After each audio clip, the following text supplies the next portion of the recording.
All right, Alexander, let's talk about Trump's announcement on Truth Social, where he said that he is canceling the reciprocal tariffs. He's going to keep the 10% tariffs, from what I understand. It's going to be a 90-day pause on the reciprocal tariffs for all the countries that did not retaliate. The countries that did retaliate, well, they're going to keep the sanctions, and he's talking about China. And he said in his Truth Social post that it was a lack of respect. They did not respect. I believe he used those words. They did not respect the United States with the retaliation. So those sanctions are going to those tariffs are going to stay. Before the announcements, China retaliated with 84%, and then Trump retaliated back with 124%. By the way, the European Union, they had already voted for their tariff retaliation.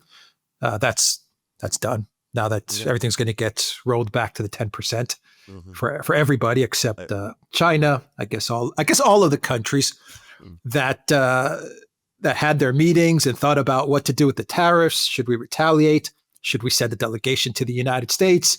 Should we talk to the Trump administration? Should we not do anything? I guess all of the things that happened over the past couple of weeks, just forget about it. Forget about it. It's all, forget about it all. This was all a ruse. This was a game to see who would retaliate against the United States. And actually, this is what the White House spokeswoman Leavitt, as well as Bessent and other Trump officials said. This was all about seeing which countries would retaliate against the United States and who would not retaliate against the United States. And they smoked out China. China was the country that retaliated. So this was, 3,000 D chess from Trump, right? And just to wrap it up, and then you can comment on everything that happened. Trump posted on Truth Social before he posted about the 90-day pause. He posted on Truth Social that it's a good time to buy. A good time to buy stocks and all these things. So there was a huge surge in the markets when this announcement was made. So I'm speechless. I'm speechless about everything that happened yesterday. Obviously, it's pretty ridiculous and dangerous, I think, for the United States. Very dangerous, because you can't put any trust in what's happening in the U.S. and there's no stability. No. How are countries going to look at the United States after this? How are businesses going to plan medium or long term? Trump's going to wake up in the morning one day and announce tariffs again. I don't know. If I'm a business, what do I do? If I'm investing in the United States, well, how do I operate? How do I plan going forward? Anyway, your thoughts on everything that happened. Well, you may have a different view of things, but no, my view of it was that it was a walk back, a defeat, and he could have explained things better. And my next questions are going to be about why he did it, because I think there's the bonds, I think, played a big issue there, and I think pressure from Musk and other oligarchs, let's say Wall Street and tech oligarchs, also played a big part in this walk back. Well, absolutely. Can I just say, I not only agree, I think we have witnessed utterly chaotic and disorganized policy making. Chaotic on Trump's part, and I'm afraid it all reflects very, very badly on his advisors. Now, there was, I think, two things that really spooked people about this. Firstly, there was an article that Peter Navarro, who is supposed to be the person who's, the mastermind, the actual person who's putting these things into place, wrote for the Financial Times, which basically took the hardest possible line, said everything is fixed in stone, we're not going to shift at all, and that was already bad enough. But I think the one thing that shocked the world and indeed the markets was an utterly extraordinary article or statement which was published on the White House's own website by Stephen Duran, which actually said, you know, the United States is bearing this colossal burden of keeping its armies around the world and keeping its fleets around the world and securing the peace, and and is also bearing the burden of having the world's reserve currency. And what the United States therefore requires is everybody to pay into this system, which supposedly the world benefits from. And there was an extraordinary paragraph which said that people needed to, you know, countries might even consider just writing checks to the US Treasury Department. Now, I mean, that went down incredibly badly. I mean, I know it did. I mean, that really infuriated people. I mean, it was basically implied that everybody around the world needed to start paying now, actually paying money, transferring money to the United States in order to sustain US hegemony. So that went down incredibly badly. The other thing that went down incredibly badly was this decision by the administration to start imposing increasing tariffs on China. So the Chinese retaliated when the United States imposed its tariffs by slapping on a 34% tariff. And then the administration went ahead and put on a 50% tariff on top of the 54% tariffs that it already put on China. So there we got 100, and I think ultimately came to 114% tariffs on China, which that gave every impression that we were now in an economic war between the United States and China. And then, of course, we've had further responses from China as a result, and tariffs are going still higher. And now we had this announcement of 124% tariffs, which I'm going to come back to. But the point about retaliatory tariffs of that kind is that we no longer have a tariff system, a policy of protectionism and tariffs. It's now looking like an economic war against China. And this was all followed up by incredible rhetoric from the White House about how the United States was out to isolate China economically. Well, the cumulative effect of all of this is that it spooked the markets, and it was starting to affect the bond markets. And we were beginning to get a sell-off of treasuries. And I was getting all sorts of people saying it's China selling treasuries. And it turned out that it wasn't. It was actually normal investors who were losing faith in the economic management of the United States. So I think that caused the president to back down. Now, he should never have gone down this route of reciprocal tariffs in the first place. When the United States practiced protectionism before, in the late 19th century, in the early 20th century, people who Trump has elevated as heroes, people like William McKinley, were strongly opposed to reciprocal tariffs. They said reciprocal tariffs is not the way that you pursue protectionism. You create tariffs in order to protect American industries. You do not use tariffs as a mechanism for economic war. He completely disregarded that. He just went ahead and went forward with his reciprocal tariffs idea. He has now walked all that back in the most humiliating and chaotic way. He's created exactly those doubts about the predictable decision making in the United States that you spoke about. So now there's great uncertainty. People are not confident any longer about whether they should keep their money in the United States in the way that they did, whether they should continue to buy treasuries. He's created divisions within his own movement. So now there's an open split between himself and it is himself ultimately, and Elon Musk and Doge, who runs Doge and all of those things. And he's had to walk it back. Now, he could have simply gone ahead, announced the blanket 10% tariff, which is still in place, by the way. The higher tariffs on motor vehicles and other things, which are all still in place. That would have been protectionism as practiced in the United States in the 19th century and early 20th century. I'm not saying whether that's a good thing or a bad thing, but it is a coherent and sustainable policy.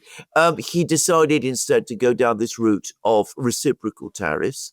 He's had to pull back from that, but he's still locked, as we're speaking, into an unwinnable economic war with China. And he's going to have to do something about these tariffs. I mean, he cannot allow this situation with the tariffs with China to remain in place indefinitely, because if they do, with Chinese exports to the United States now essentially stopped, we are going to see in a few weeks' time higher prices in American shops. There is going to be a disappearance of many of the goods that the United States imports from China. It's going to start having a trickle-down effect through supply lines. He wants the Chinese to move first. I doubt very much that they will. They feel that they have the whip hand over him. The fact that he's cancelled all his other reciprocal tariffs they're going to see that as a sign of weakness. So, I mean, he can't pick up the telephone and call the Chinese himself. And I understand why that would be politically very difficult to do.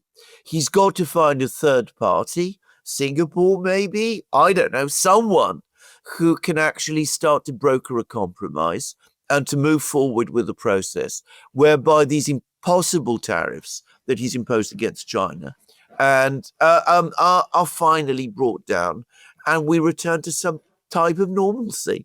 I mean, maybe 10% tariffs on China, maybe 20% tariffs on China, but not 124% tariffs on China. That is disastrous, ultimately, for the United States itself. You can argue that the Chinese are running an unsustainable trade surplus with the United States. You can criticize the Chinese for their economic practices as much as you like, but this kind of shock therapy is not going to cure the patient. It risks killing the patient, which is the US economy, because for the moment, the United States needs at least some of those Chinese goods. Just saying. Now, can I also say something else very quickly, which is that Trump is telling everybody that, he's lifting all of these reciprocal tariffs because all of these different countries have come forward and they've said that they want to do deals. Which countries exactly? I know he's had conversations with South Korea and Japan. Vietnam contacted him or contacted his administration. It had the door slammed in its face, so there's no actual sign of movement there. The Europeans, far from talking to the United States, were preparing to impose retaliatory tariffs of their own. Netanyahu came to Washington to try to do something about the 17% tariffs imposed upon him, upon Israel. But it looked for a time as if the United States was not actually willing to shift on the tariffs it had imposed against Israel. So I have to say this. He's talking about all of these countries anxious to do deals with the United States and queuing up 70 countries or 78 countries or whatever it was, queuing up to negotiate reductions in tariffs. I've not really seen any proof that that is actually true other than the fact that he's saying it. I don't see that. And I'm sure that across the markets, people are saying that to each other. So one way or the other, he's lost face. and he's weakened his position. Now, again, to reiterate, if he wants to move towards a system of protectionism, he could have done that. But this idea of reciprocal tariffs, punitive tariffs, which he was talking about, was an incredibly bad idea, and one which violated the orthodoxies of US protectionism as they used to be practiced in that very same 19th and early 20th century heyday of protectionism and tariffs, which he is setting out as his precedent and his example. I think it's clear that that the Trump administration was looking for a couple of things out of this Liberation Day tariff war policy. I listened to Trump's statement very closely. I listened to Levitt and Bessent as well as they were talking, and I read all their posts on X. It seems to me that what they wanted was, at first, they wanted money from countries into the U.S. They wanted $350 billion from the European Union because they considered it back pay for all the years that the EU was ripping them off. And they wanted countries not to negotiate some sort of a tariff deal, a number. You put 5%, I'll put 5%. It's equal. We're all good, right? Yeah. That wasn't what they were looking for. I'm simplifying things, but that wasn't what they were looking for. They were looking for, here's a million. And let's now talk about the percentages on tariffs. So, but here's some upfront money, right away for everything you've done for us as the United States and for the way we ripped you off in the past. So I think that was the first thing that they were looking for. That's why Trump is always talking about. Now you listen to his statements; he's constantly saying, "We're making $2 billion a day. We're making $2 billion a day." He wants to show that money, that he's had a money inflow. That's the first thing that they were looking for, and that they are looking for. The second thing that happened is that Musk, and this was reported by the Washington Post, as well as other tech and Wall Street oligarchs, they pushed back. They pushed back on Trump. Yes. And Musk obviously is very close to the White House, but you also had other Wall Street and tech oligarchs. You had Jamie Dimon and all kinds of other people who are close to Trump or the Trump administration, very powerful people in the United States who didn't like what they were seeing. So that's another thing that happened. And the third thing that happened is the bonds. Yes.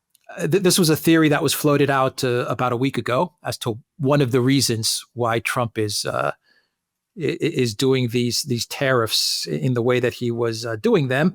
And it was the fact that the bond yields, they were thinking that the yields were going to go down. They had about $7 trillion that was rolling over, that they were going to refinance, and they were going to save a ton of money if those percentages went down. But as you explained, they didn't go down; they went up, and that was a big problem. So I think those three things combined forced Trump to pull back. And of course, you had the fact that China was not backing down at all. No, that's another factor.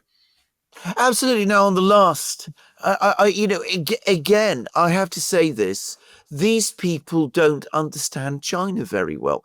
Now, I've been saying on program after program, we've been saying this on the Duran as well. China does not back down. Anybody who follows the way Chinese policy has evolved, basically since 1949, when the CPC became the government of China, is that they don't back down. The first law of diplomacy, I often say, the first law of war, don't march on Moscow. The second, the first law of diplomacy, don't bluff China, because your bluff is always going to be called. I think here again, Trump made a fundamental mistake. He thought that China needed to trade with the United States, and that if he imposed punitive tariffs on them, they would call him and they would try and negotiate with him. And in fact, if you look at his comments on True Social, you can see that he's clearly holding out for a deal with China. He wants to do a deal with China. And he's frankly baffled, and I think perhaps even shocked, that when he started to impose his tariffs on China, instead of the Chinese doing what he expected, which is calling him and asking for some way to get these tariffs brought down, the Chinese responded by raising counter tariffs of their own.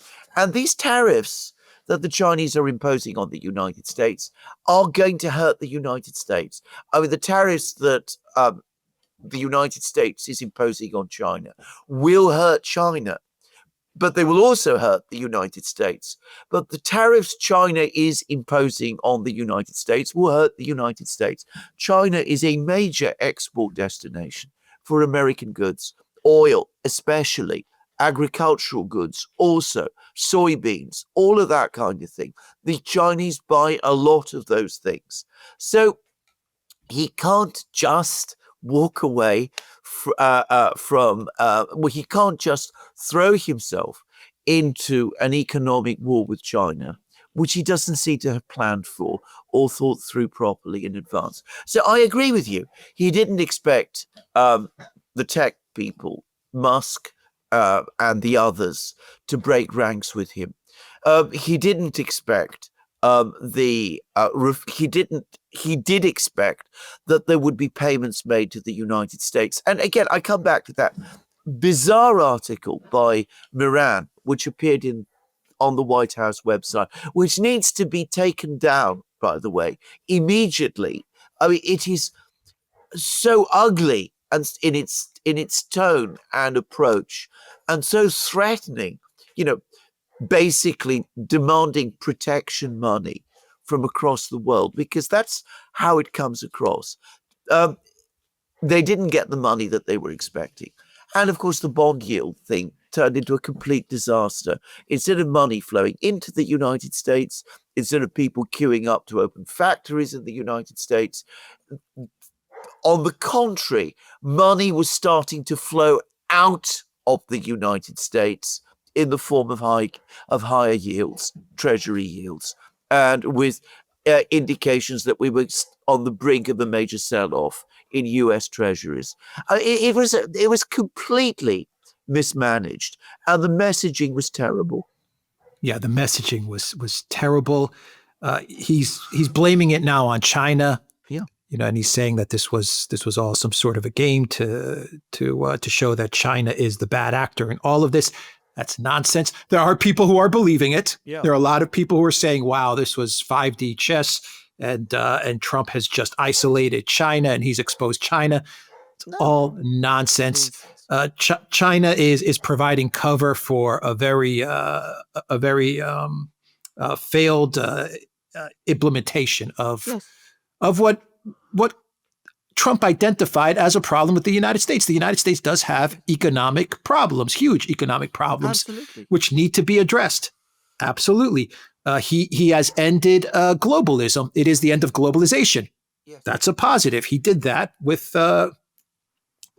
these policies that he's trying to put together by recognizing that globalism is not working. He has managed to end globalization. But the fact is that there's no strategy. Yes. He knows where he wants to go. Yes. He has an idea of where he wants to go, but he doesn't have the right people or the right strategy in place, and he doesn't have the correct timelines either as to how to get there. I want to get to that in a bit, but you're right. The messaging was terrible. I feel that Trump could have yesterday. He could have come out. He said that people were getting yippy when they were looking at the stock market. Come on, man. He could have come out and said, "Look, I want to deal with China. I'm going to try to contact Xi Jinping directly. We're going to try to get a deal. We're going to try to calm things down. We'll fall back on a blanket tariff and we'll remove the reciprocal tariff so that we can calm things down and just leave it there. You don't have to scapegoat China. You don't have to come out and say people are getting yippy, all these things, or we're trying to find out who's with us and who's against us." Yes. Nonsense. You're gaslighting the people. It's nonsense. He could have come out and been more straightforward. And I think people would have been, okay, understood, right? He could have done that. So the messaging was way off. Anyway, I just want to get to your comments on that. And then I want to get to the fact that there is no strategy. There's a destination that he wants to go. There's problems that he has recognized, but he doesn't know how to get there. And it's not only about tariffs, Alexander. It's not about tariffs. It's the same story with Ukraine and the ceasefire. Mm-hmm. It's the same story with Iran. I've been saying this on video after video. Why are you bombing the Houthis? Why?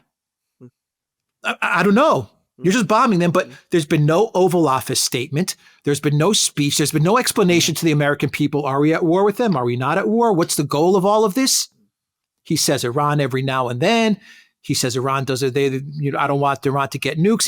There's no policy. There's no strategy. There's no understanding. The same with the ceasefire in Ukraine. The same with TikTok. Yeah. The same with TikTok. TikTok can't be Chinese. It has to be American. So the time runs out the first 75 days and he rolls it over to another 75 days because we have buyers here and everyone wants to buy TikTok. He says everyone wants to buy it and we're going to come up with a deal. And then he says we need another 75 days. It's the same story over and over again. There just seems to me there seems to be no real understanding of these problems, a deep understanding of these problems. There's no understanding in who the adversaries are, who the players are, and there's no strategy in place as to how to get to where he needs to go. Absolutely. Can I just say about this? I mean, we have this expression in Britain: if you are in a hole, stop digging. And his messaging yesterday actually is a case of somebody continuing to dig deeper the hole in which he's in. Everything that he said yesterday about being offensive about people in the stock markets and the financial markets being yippy and all that. That is not going to play well with some of those people now. And it doesn't address the underlying issues and is basically deflection of responsibility for himself. That's first. The second is that he has got to get away from this thing that it's the Chinese who must approach him first. He started this process. What he should have done was, when he started imposing tariffs on China, he should have called China, not the other way round. That's the way that it's done. He still approaches everything like, the New York real estate dealer who does the big deals, does them fast, hits everybody on, from every side. You cannot play that game with China, just as you cannot play it with the Russians, and you cannot play it with Iran. And he's got to get himself proper advisors, just as he's made a huge mistake relying on the Waltz Kellogg people in terms of his dealings with the Russians. And we see where that's going. It's going nowhere. He's now got himself people like Navarro and Miran, who may, academically be enormously clever intellectuals, but they don't have that grasp and feeling for China. And it is China ultimately that he's clearly worried about, or about general trade policies that he needs to have. He's got to start listening to more people, making decision-making in a more structured way. And you're absolutely right. It's the same about Iran. It's the same about the Houthis. It's absolutely the same about TikTok. And he's got to stop also this incessant practice that he has of going out and telling everybody the deal is around the corner. We're going to get the deal next week. We're going to get the deal in a few days. We're almost there. We're almost there with TikTok. We're almost there with the ceasefire in Ukraine. China wants to speak and wants to do the deal, and they'll be doing it tomorrow, next day, in a week's time.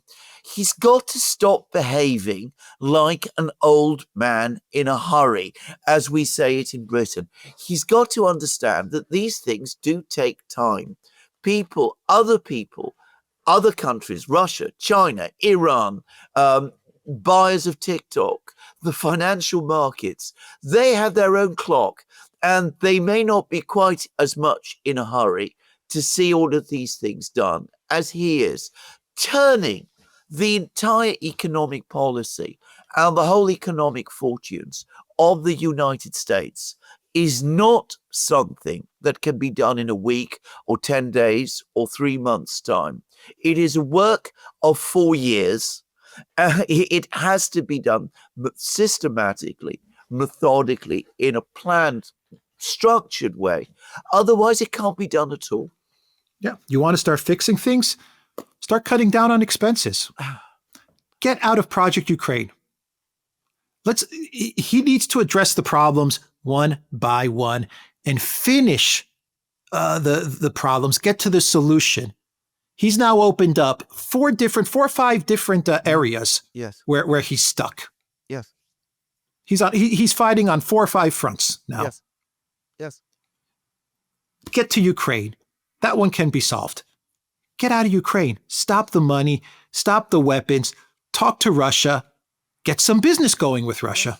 Yes. Solved. Address NATO. Address the money going to the EU. Yes. There's a region that you have complete leverage. You don't have leverage over China. No. But you have all the leverage over Europe. That's obvious. Yes. So start addressing the expenses there, the money that's pouring into Europe. You addressed USAID. Let's look at the military bases. Let's look at NATO. Let's look at all these things. How much money are we losing there? He said he was going to cut defense spending by 8% just last week. Then he announces $1 trillion Pentagon budget. Well, which one is it? Yes. Which one is it? Are you trying to save money or are you trying to spend money? I mean, he's got these 4 or 5 different problems now that he's stuck in, and he's not solving any of them. No. He's just saying we're close to a solution. All of them, every single one of them, we're close to a solution. He's making threats, and I'm gonna hit you, Iran. What you're gonna start a war with Iran as well? Yeah. I'm gonna hit you, Iran. I'm gonna hit you, Putin. I don't like the way you're behaving, Putin. No TikTok, no China TikTok in the U.S.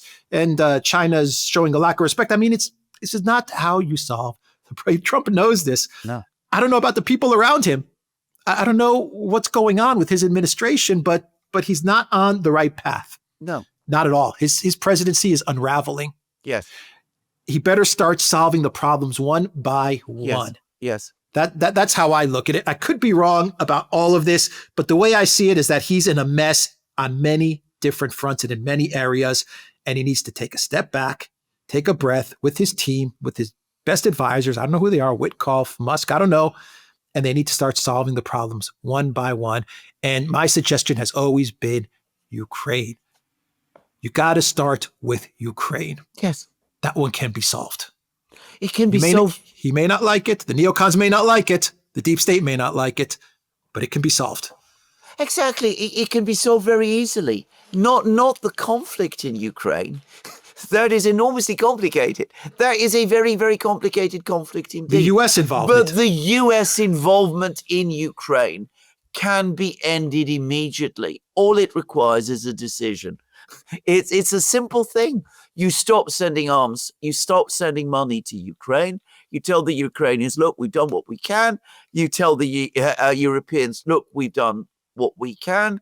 If you want to carry on with this, carry on with this. We were advising this. We were talking about this way back in the summer, long before he was elected. And that would have been simple, and it would have been clean, and it would have been very easy to explain to the American people who are not sold in their critical mass on Project Ukraine. It was never a particularly popular policy. Perfectly easy to do. I completely agree. That is where you start. And then, of course, obviously, some people would have been unhappy. But as we've seen over the last couple of months, those people do not have popular traction in the United States, and they are increasingly not having much traction in Europe either. So that would have been an easy one. It would have been an easy thing to sort out and to move forward. The second is a proper conversation with the American people about where the real threats to the United States are coming from. They're not coming from They're not coming from the Russians. Obviously, that is ludicrous. They're coming from the enormous structural problems within the American economy, the massive overspending, the budget deficit, which is out of control. That's one thing, by the way, the Doge has exposed, is the extent to which all accounting practices within the federal government have completely broken down, so that we don't even know exactly what is being spent on what anymore. So bring the budget under control. And that has to extend, and this is a difficult thing for many people, for Lindsey Graham and all that crowd to understand, it has to extend to significant cuts in defense spending, which Trump has said that he wants to do. So do it. But obviously, if you're going to cut defense spending, you need to come to understandings with the others. So obviously, you normalize relations with the Russians. That, again, is easy. And then you have to have some kind of a dialogue with the Chinese. And with the Chinese, it is extremely difficult because, as you rightly say, the Chinese, you have only very limited leverage over, though you have enormous leverage over the Europeans. You can tell the Europeans, look, from now on, you can look after yourselves. We don't like some of your economic practices. We need to rebalance our things altogether. And by all means, as part of all of that, if you believe the tariffs are part of the answer, and you want to end globalization, and ending globalization, by the way, I think is a good thing. About tariffs, as I said, I am neutral.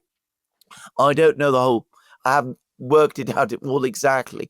But about tariffs, if you think that as part of budget cutting, bringing the financial system in the United States back into order, doing all of those kind of things, if you think that some tariffs are necessary, do them. By all means, 10% tariffs, but don't go for reciprocal tariffs, which have thrown everything into chaos in the way that they have done.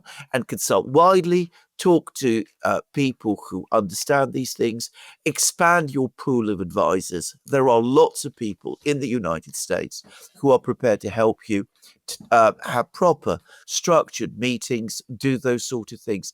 I don't understand why Trump, who is far from a stupid man, by the way, doesn't do these things, why he feels all the time that he needs to act in this impulsive way. I am going to suggest, and people will go completely against me when I say this, it's not self-confidence or egoism or narcissism that makes Trump behave in this fashion. On the contrary, it's sometimes insecurity that he makes him feel that in order to assert himself, he has to take the strongest, most immediate decision, the toughest steps, in order to somehow prove to himself and to the rest of the world that he's as strong and that the United States is as strong as he wants them to think it is. One point I think we can both make is that most of the world, until now, until the events of the last couple of days, has wanted him to succeed. This is something he hasn't understood. Most of the world hated the Biden neocon policies. I say most of the world. 90% of the world hated it. Most of the world understood that the United States has problems. They want the United States to start behaving like a more normal country again.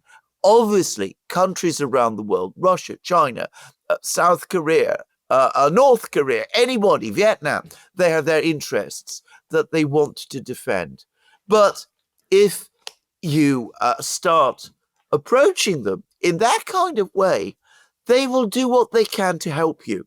And there are plenty of people in the United States of the knowledge and the expertise to help you also. Yeah, I agree with that. The only countries that are sad to have seen Biden gone is the EU countries. Most of them, Ursula, Kaja Kallas, and Adelina, they're upset. Joseph Borrell, they were sad to see Biden go. Every other country in the world was so happy when the Biden neocons left. There was a sense of buoyancy. I remember this at the first weeks after Trump's election. There was a sense of relief around the world, far from there being, horror, the fact that it was Trump again. There was a sense that this is a man we've liked, we worked with, and instead, what he's done has dissipated all that goodwill, and that awful thing by Moran, which went up on the website. As I said, it really does make it look like the United States wants to run some kind of global protection racket, which is absolutely the wrong image that you want to project. I think it is repairable. There is still time. But he's got to start being more straightforward with the American people. He's got to start consulting more widely. He's got to start talking more with world leaders. He should be He should indeed be working towards getting those summit meetings with the Russians, with Putin, and indeed with Xi. Putin can help with China. He can help with China. You mentioned Singapore. He can help. You mentioned Singapore, but Russia. Yeah. Russia more so, absolutely. He can get all of that together, and as I said, Russia is easy. It's actually easy. It's not difficult at all. The Russians, more than anyone else, are relieved to see Biden go. Biden was waging a war against them, for God's sake. All you have to do is end that war, and you've got the goodwill there. Yeah. Don't start wasting everybody's time with talks of ceasefires, which they'd already rejected. Russia can help with the relations with China. Russia can help with Iran, absolutely. Absolutely. With the whole nuclear issue, which you had with the JCPOA. Yes, we know. Yeah. He had it with the JCPOA, and Trump dismantled it in his first term. Everyone understands that. It is what it is. But now he's saying, I don't want Iran to get nukes. Russia can absolutely help with that as well.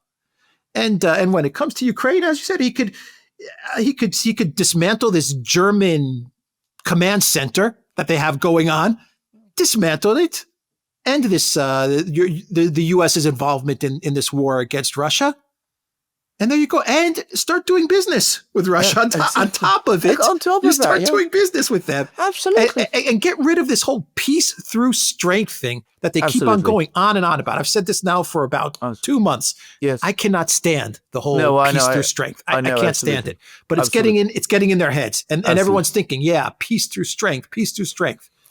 Yes, and they're messing up. No, exactly. They're messing up on everything. Absolutely, completely agree. I completely agree. And as I said, I mean, start listening to the right people who know China, who know Russia, who have experience in negotiations. I've been reading reports from the Russians that when the Americans turned up in Riyadh, at both of those two meetings that took place in Riyadh, the Russians found the Americans completely unprepared. They've got the terms, Alexander. They got the terms. June 2024. The terms are right there. I know. What does it matter to the United States who governs Slavyansk? I mean, those are the questions. I mean, people in the United States need to address. You start getting yourself worked up about these things, you will never finish. Start building high-speed trains, start building roads, start getting healthcare, start getting infrastructure, what do you care about Slavyansk? Exactly. Slavyansk. Anyway, any final thoughts, and we'll wrap the video up. Well, I mean, I don't have anything else to say. He's been pushed back. I think for the moment there is still residual goodwill towards him within the United States itself. I think there's the core part of the MAGA movement that is still with him. The industrial workers, the coal miners who he's been meeting, but he now doesn't really have very much time. He's got to find some way to bring these tariffs that he's imposed, that he's recklessly imposed on China down, and get back to a proper trading system with China and a proper negotiation on how to rebalance trade and to move forward with the divorce, with China, the structured, organized divorce with China that he seemed to be talking about in his first term. The Chinese, by the way, have made an interesting point. They said that the current account surplus that China runs used to be almost 10% of China's GDP in the early 2000s. It's now fallen to just over 2% of their GDP.